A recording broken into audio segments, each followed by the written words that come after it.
Hello guys, welcome back to my channel. I'm back with a new recipe. This time it's going to be in the breakfast zone. So I'm going to be preparing Horsegram idli today. This is a nice variety of idli that you can try. Ingredients list is in the description box below.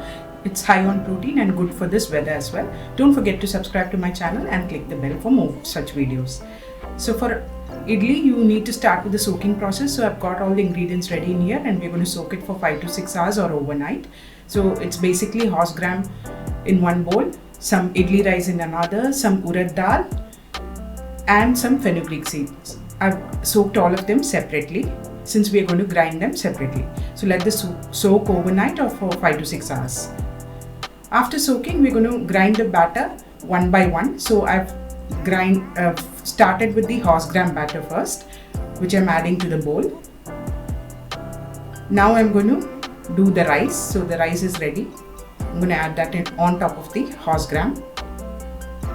Next, I'm going to add the urad dal and fenugreek batter.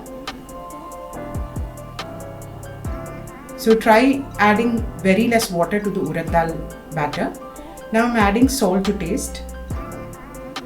And then using clean hands, I'm going to mix and beat the batter nicely so that all of the separate batters come together. So mixing it nicely with your hands, with my hands. So this is a better way of making the idlis fluffy. So once it's mixed, we're going to set it aside to ferment for say 6 to 8 hours. So it's fermented nicely. You can see that it has come to the top.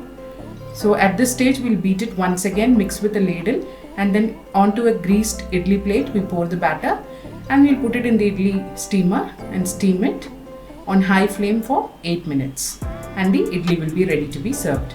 So I've served it with some sambar. This turned out really nice. So do try it and let me know in the comment section. I'll see you next time with a new video. Bye bye.